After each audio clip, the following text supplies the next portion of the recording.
They say love is sweeter the second time around, but few talk about the gifts that come with it. Not just the obvious ones, but the surprising, soul-deep blessings that only reveal themselves when you choose to open your heart again later in life. Ever thought about finding love again after 60? It's never too late to embrace a second chance at happiness. Maybe you've made peace with the quiet, build a life that feels safe, steady, maybe even a little lonely.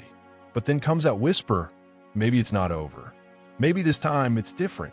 The truth is, we don't talk enough about second chances, especially when it comes to love after 60. Society paints a picture that romance belongs to the young, as if our hearts age the way our joints do. But if anything, love grows wiser with time. It softens in the right places. It knows what matters, and more importantly, what doesn't. Remarrying later in life isn't about chasing the spark. It's about sitting in the glow. It's not about starting over. It's about starting forward with clarity, with calm, and with courage. And yes, joy. Unexpected, refreshing joy shows up in ways you never anticipated. Today, I want to talk with you, not at you, about the gifts that often go unnoticed when seniors choose to remarry. These aren't just benefits or pros and cons. These are deep, soul-stirring blessings that come wrapped in second chances. Not everyone talks about them, but once you experience them, you'll know. Let's begin with the first. There's something beautifully grounding about companionship that comes later in life. You're no longer trying to impress. There's no need to prove anything. You've lived, you've learned, and now you get to just be together.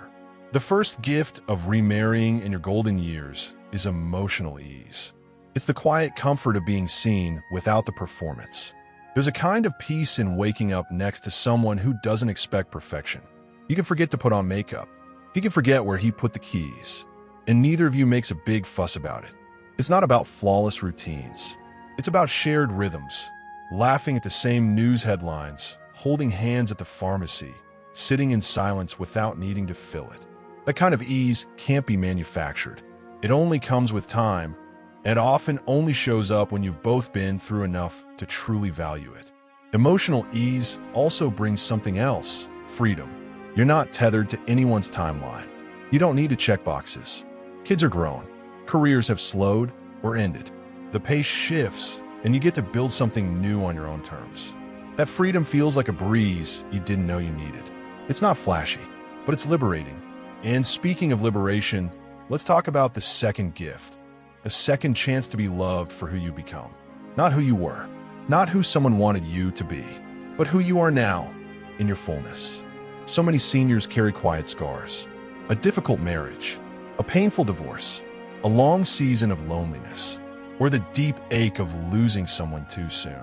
Life shapes us, and sometimes we start to believe that our shape isn't lovable anymore. But remarriage in this chapter can gently correct that lie.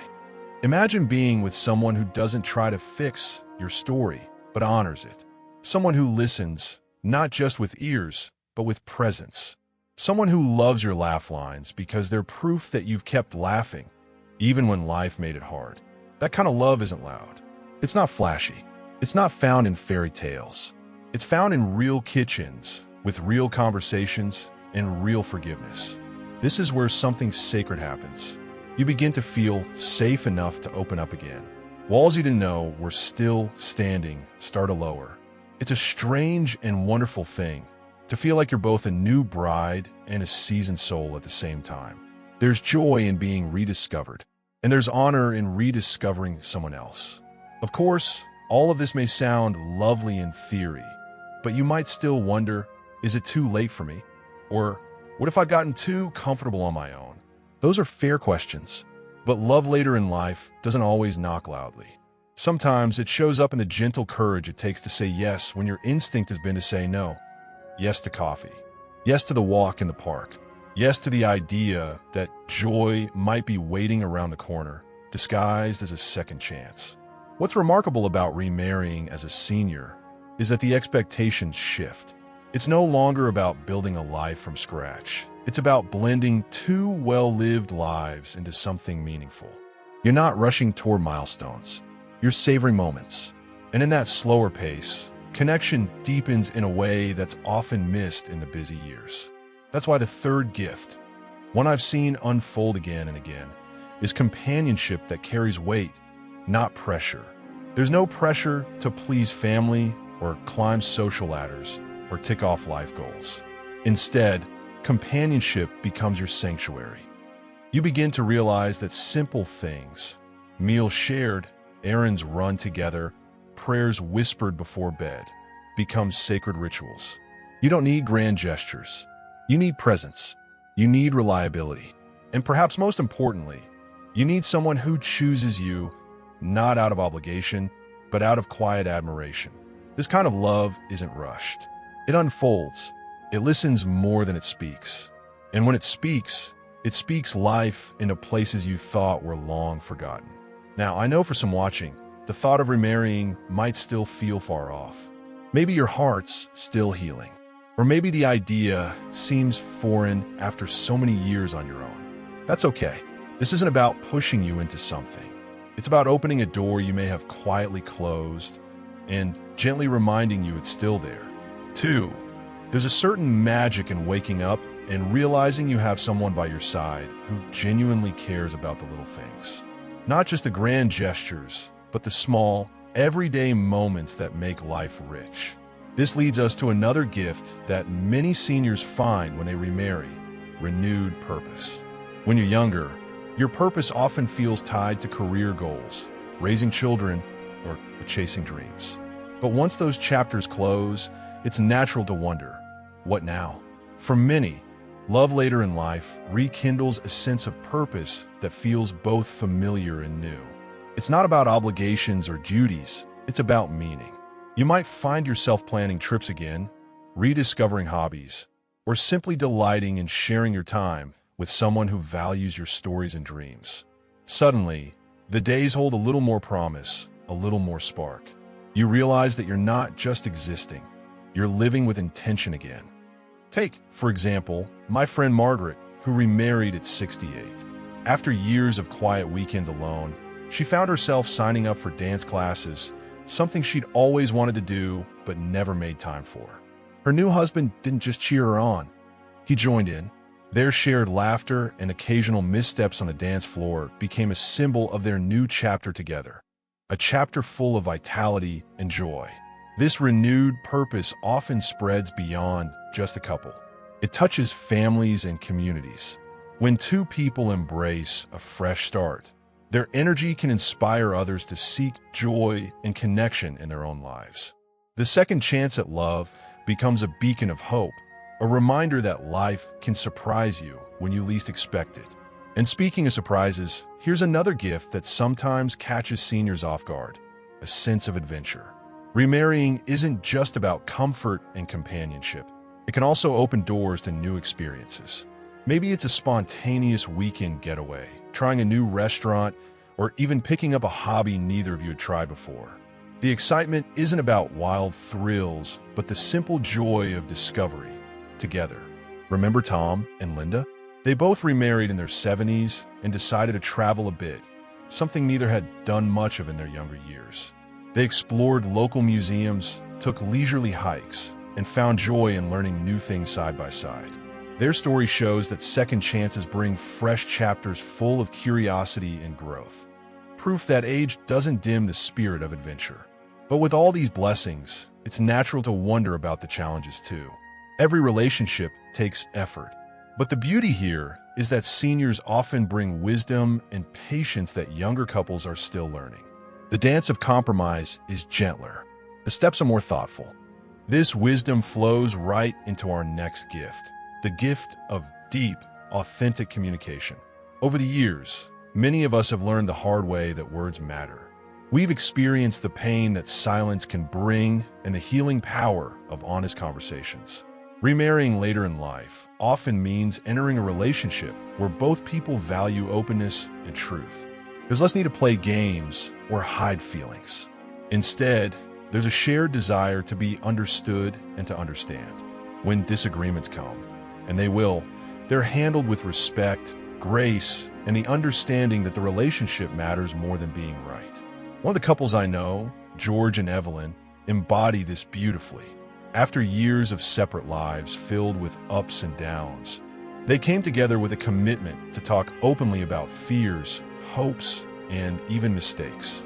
Their connection deepened because they weren't afraid to be vulnerable, proving that true intimacy doesn't fade, it evolves. And isn't that the heart of remarriage as a senior?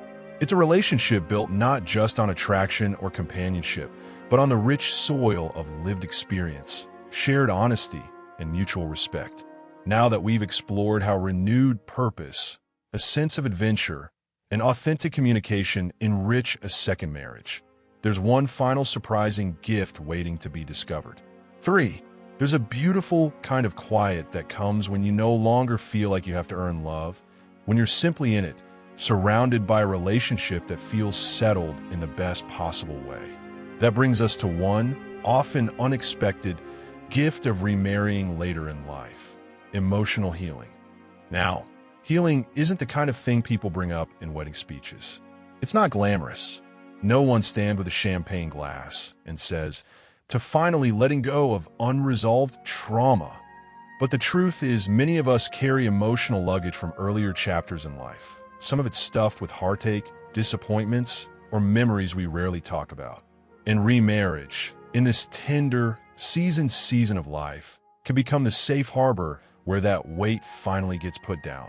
When you find someone who sees your history, doesn't flinch at the hard parts, and still chooses you with open arms, you begin to believe, deeply, that you're still worthy of softness. That you can love again without bracing for loss. That you're not too much, or too late, or too complicated. That kind of healing, it's not loud, it's not dramatic, but it's life-changing. It shows up when you laugh again, fully. When you let someone in again, fully. When you catch yourself humming while cooking or planning something 2 months down the line and realizing you're genuinely excited for it. Healing is in those moments when you forget to guard your heart because it finally feels safe. And let's be honest, in this chapter of life, safety is seriously underrated. Stability, reliability, being able to trust that someone's going to be there for your Tuesday morning doctor's appointment and your Sunday afternoon nap. That matters. More than roses. More than candlelit dinners. Although, let's not completely retire the candlelight. Just keep it at a safe distance from the reading glasses. Let's not talk about how I learned that one. And yes, humor is part of that healing too. When you can giggle over who forgot what, again, or laugh until you snored over an old movie you've both seen 10 times, that's medicine. A good laugh shared with someone who truly gets you, that's sacred. Another quiet miracle happens when a second marriage brings two families together. Now, that's not always a smooth ride. Let's not sugarcoat it. Blended families can sometimes feel more like a fruit salad tossed in a blender with no lid. But in many cases, the children, grown and raising kids of their own, start to see their parent in a new light. They witness the joy. They see the glow. And even if there were doubts at first, over time they come to realize that love, at any age, is not only possible, it's beautiful. There's something healing about that, too. About being seen by those around you not just as mom, or dad, or grandma, or grandpa, but as a whole person who's still growing, still becoming, still deserving of companionship and affection. And for some, this season brings new roles they never imagined. Becoming a bonus grandparent, expanding traditions, or building shared memories with people who weren't originally yours, but slowly become part of your story. These moments are subtle. A backyard barbecue, a birthday celebration, a Christmas photo where you're all trying to get the dog to look at the camera. But they're powerful. They're legacy building. Because at the end of the day, remarriage in your later years isn't just about you and your partner. It's about the ripple effect of what love looks like when it's mature, grounded, and grateful. It becomes an example for your family, for your friends, for the neighbors peeking through the blinds wondering if you got a new boyfriend. Yes, Mavis, you guessed right. So as we bring this conversation to a gentle close, here's what I want you to remember. If your first experience with love left you bruised, or your last chapter ended in loss, it's okay to hesitate. It's okay to carry questions. But please don't count yourself out of joy. Not now. Not ever. Second chances are not about erasing what came before. They're about adding to it, with kindness, with understanding, and with a heart that's still open.